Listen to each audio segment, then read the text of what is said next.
Rate को 10% से 12.5% किया. First of all, thank you very much for coming here. After having heard the budget, I chose not to make an opening statement because you've heard me almost for 1.5 hours, and I'm sure you have you're eager to know what is in the budget and also seek clarification. For your just for a matter of drawing your attention, we put up a single slide which has used the word employment as an acronym to capture that is everything in the budget. So each letter actually highlights the important points of the budget, and we can elaborate more on that a bit later. But employment captures everything to do with this budget, and I would like you to, for a moment, spend a time on it. And deriving from that, everything which has been said in the budget falls in place. But with that said, yes, your question is on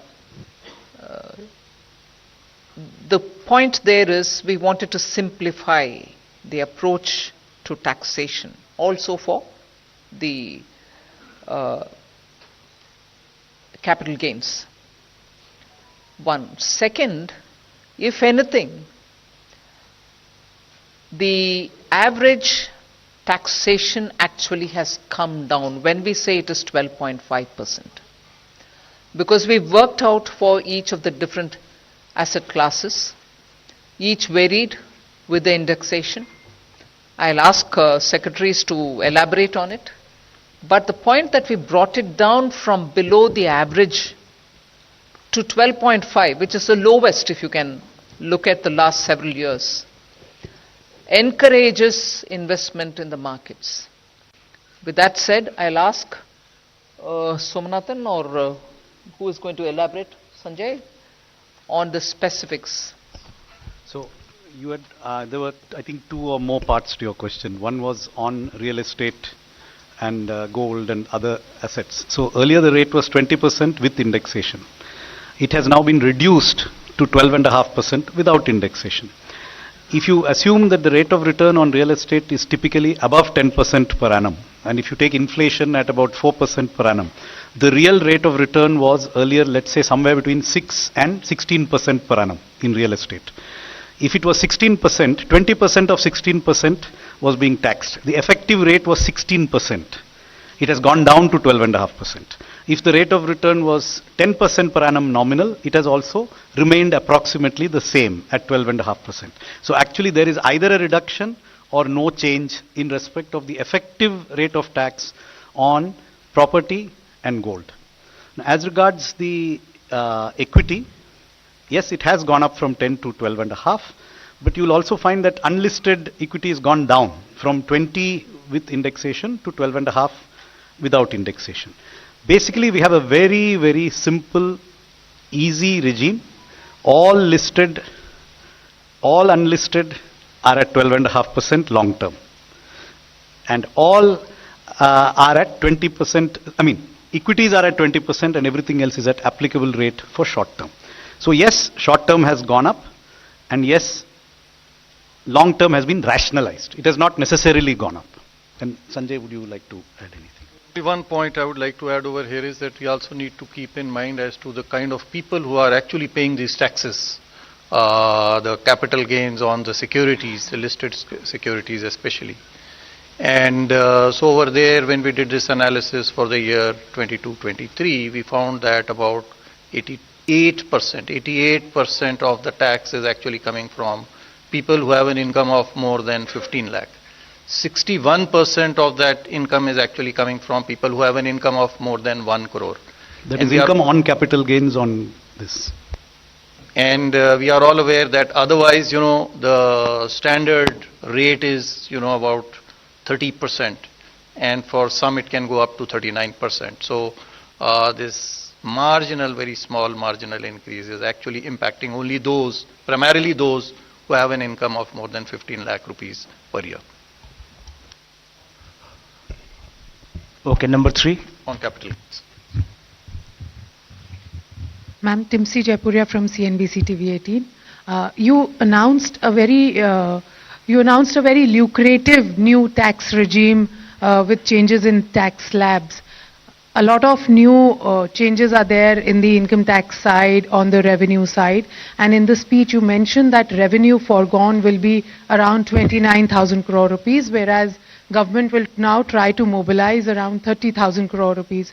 What will be these revenue mobilization measures, and from where do you think this foregone revenue will be recovered? If you can highlight, where are you foregoing the revenue and where are you going to recoup this revenue from? First of all, it is not just because we've mentioned it in this budget, but the attempt to widen the tax net is something which we've been repeatedly saying, that India's tax net will have to be widened, whether it is in the direct taxation or indirect. Second, there are also now the PSU dividends which are improving because their valuations have gone up really high. And their performance is also now substantially increased. So revenue mobilization is not just tax-based, you have non-tax revenue mobilizations which are also coming up. Then we had, for almost now 3 years, been talking about asset monetization, which is not selling of assets, but optimum utilization of those assets which are lying in the form of unutilized stadiums or land which is available with PSUs which can be utilized for better purposes. That's a third one. Fourth, you're also looking at generating resources from newer areas. So in all those, the revenue is going to be mobilized better, and as a result of which the revenue foregone will be now made up for, is our expectation. We've said that in the budget. In my speech itself I mentioned it, and I'm sure there are secretaries who will want to add to it. Sanjay? Ma'am, I'll give the for details. 37,000 crore, 29,000 crore in direct taxes and 8,000 crore in indirect taxes. So 29,000 crore direct taxes primarily comprises of 3 taxes, which is the increase in the STT only on derivatives, which is only on futures and options. And secondly, the buyback tax, which is to be now done in the hands of the recipient. While on the one hand, it will rationalize the tax and be more equitous and fair, because those who should be paying the taxes, higher taxes, in the higher income groups, they will pay higher tax, and those who are in nil tax category or in lower tax category, they don't have to pay a tax or a lower tax. While it does that, at the same time it does bring in some revenue also, about 4,000 crore, and remaining, about 15,000 crore should come, from the capital gains taxes. On